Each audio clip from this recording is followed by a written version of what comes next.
예, 청구인 대리인 황영민 변호사입니다.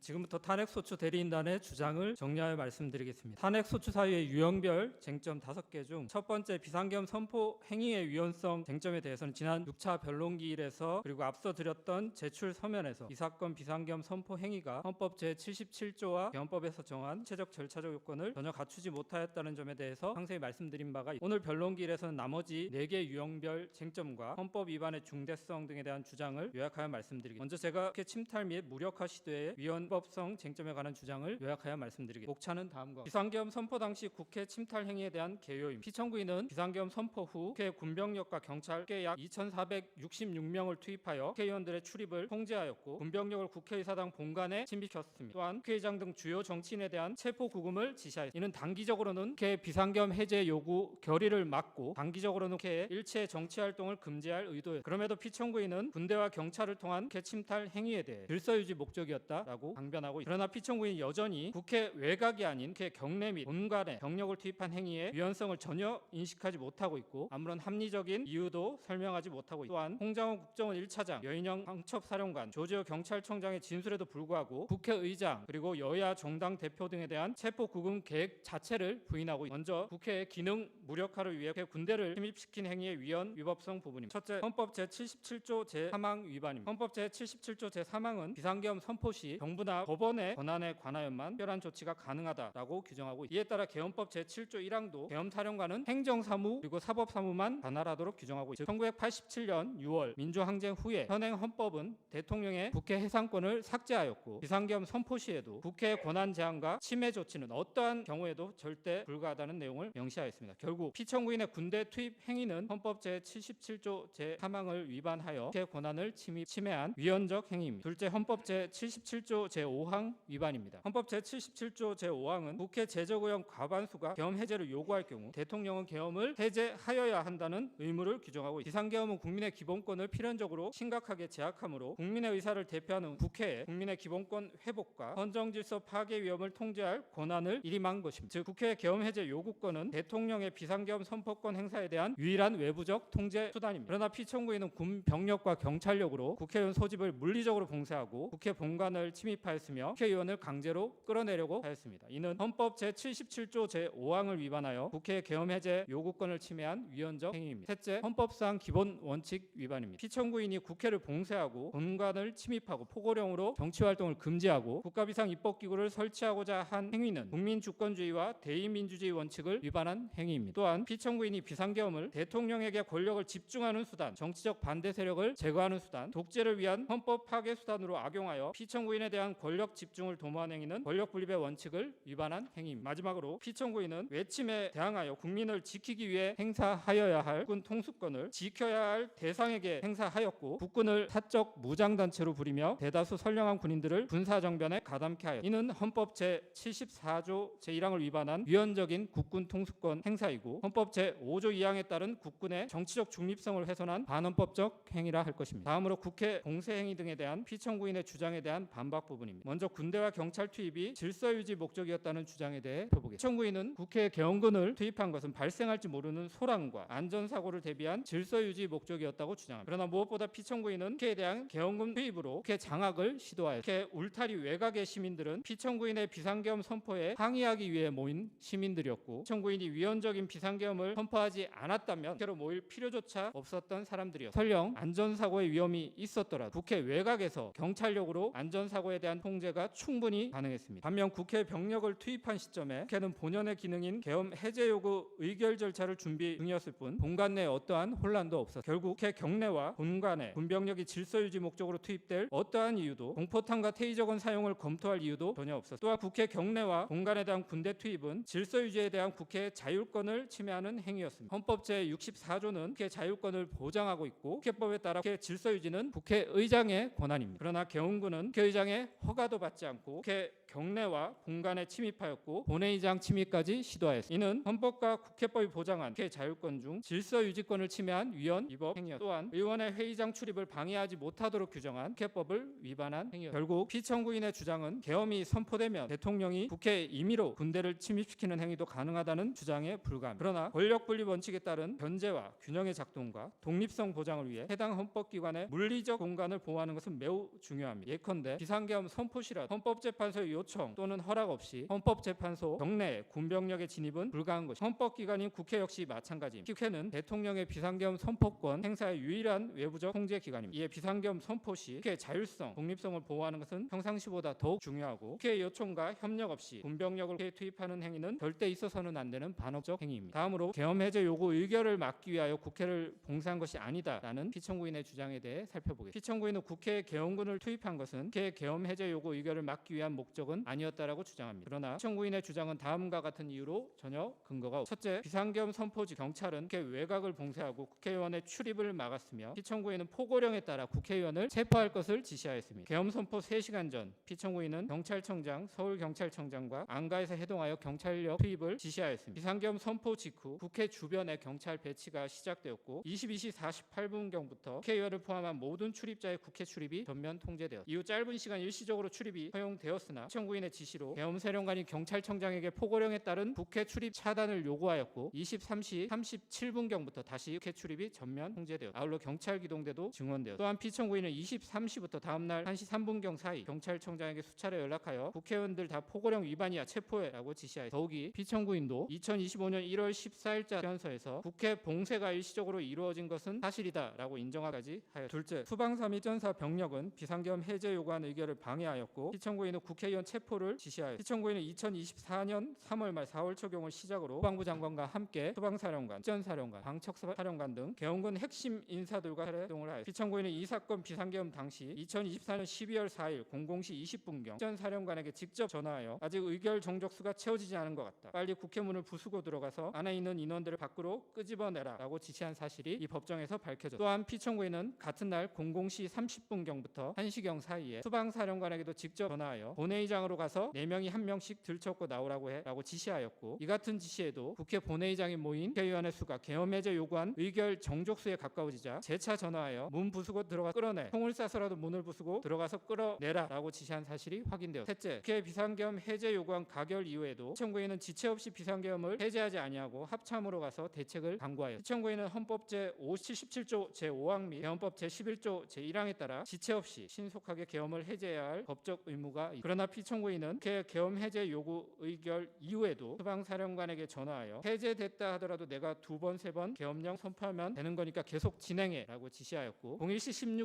16분경부터 47분경까지 합참 지하에 위치한 결심지원실에 머무르며 대책을 강구하였습니다. 피청구인과 계엄을 모의한 국방부 장관도 02시 13분경 전사령관에게 연락하여 현관에 병력을 재차 투입할 수 있는지 확인하기까지 하였습니다. 넷째, 피청구인은 비상계엄 선포 당일 국회에 계엄 해제 요구한 의결 상황체를 상정하지 않았습니다. 피청구인은 2025년 1월 14일자 법정에 제출한 답변서에서 안건 상정 등 절차 때문에 국회의 다수당인 민주당이 계엄을 해제하려 해도 며칠 걸릴 것으로 예상하였다라고 기재하였습니다. 국방부 장관에 대한 증인신문에서 김용현은 비상계엄이 2, 3일은 갈 것이라고 생각했다라는 취지로 진술하였고 피청구인 본인도 비상계엄이 하루는 될 것이라고 생각했다라고 결국 피청구인은 적어도 이 사건 비상계엄 선포 당일에 계엄 해제 요구안이 의결되는 상황 자체를 상정하지 않았고 이를 막기 위해 경찰과 군대를 동원하여 국회를 봉쇄하려고 하였던 것. 다음으로 피청구인은 의회 민주주의와 권력분리 원칙 자체를 파괴하려고 시도했습니다. 포고령 제1항은 국회와 지방의회, 정당의 활동과 정치적 결사, 집회, 시위 등 일체의 정치 활동을 그만달라 규정하였습니다. 이는 국회 활동의 정당성 여부를 피청구인이 임의로 판단하여 원천적으로 금지하겠다는 독재적 발상이었습니다. 또한 피청구인은 기획재정부 장관에게 지시 문건을 주고 국회 관련 자금 완전 차단, 국가비상 입법기구 관련 예산 편성을 지시하였습니다. 이는 국회를 해산하고 새로운 입법기구를 창설하려는 반헌법적 행위였습니다. 마지막으로 국회의장 등에 대한 체포 지시 행위의 위헌 위법성 위반 부분을 말씀드리겠습니다. 먼저 헌법 제44조 1항은 국회의원의 불체포권을 정하고 있고 또한 개헌법 제13조는 계엄 선포 중인 경우 국회의원은 회기 중이 아니더라도 현행 범위인 경우를 제외하고는 어떠한 경우에도 체포 또는 구금되지 아니하도록 규정하고 있습니다. 즉 헌법에서 정한 일반적인 불체포 특권보다 더욱 강화된 특권을 계엄법에서 인정하고 있습니다. 이와 같은 규정의 취지는 계엄을 지속하기 위한 목적으로 국회의 기능을 마비시키려 하는 어떠한 의도도 원천 배제하기 위한 헌법적 결단이라고 할 것입니다. 그러나 피청구인은 주요 정치인에 대한 체포를 지시 무시하였고, 이는 국회의원의 불체포 특권을 침해하는 행위일 뿐 아니라 체포 대상인 국회의장, 여야 정당 대표 등은 국회 계엄 해제 요구 의결 절차에 관련된 핵심적 인사들임을 고려할 때 국회 계엄 해제 요구 의결을 막을 의도였음이 분명하다 것입니다. 한편 피청구인은 해당 명단자들에 대한 체포 관련 지시는 단순히 요인들에 대한 동정을 살피라는 지시였다는 취지로 주장하고 있습니다. 그러나 국방부 장관 김용현은 포고령 위반 우려 대상자를 방첩사령관에게 알려주었다는 점을 인정하였고, 국회의장 우원식 그리고 여야 정당의 대표인 이재명, 한동훈 등 3명을 우선 체포하라고 지시하였습니다. 또한 포고령 발령 전부터 체포조가 운영되었고, 해당 체포조는 계엄해제 요구 의결을 포고령 제1항에서 금지한 정치활동으로 간주하여 체포할 목적이었습니다. 이와 같은 피청구인의 행위는 1980년 5월 17일 비상계엄 전국 확대 상황에서의 신군부 행위와 매우 유사합니다. 1980년 5월 16일 오후 신군부는 미리 검거 대상자 명단을 배포하였고, 5월 18일 01시경 모든 정치활동과 정치적 발언을 금지하는 계엄포고 제10호를 발령하였으며, 국회의원들의 국회의사당, 정당 당사 출입을 통제하고 검거 대상자로 지목된 여러 국회의원들을 체포하였습니다. 이런 신군부의 만행은 대법원에서는 내란죄로, 헌법재판소에서는 위헌적 행위로 인정되었고, 피청구인이 국회의장과 여야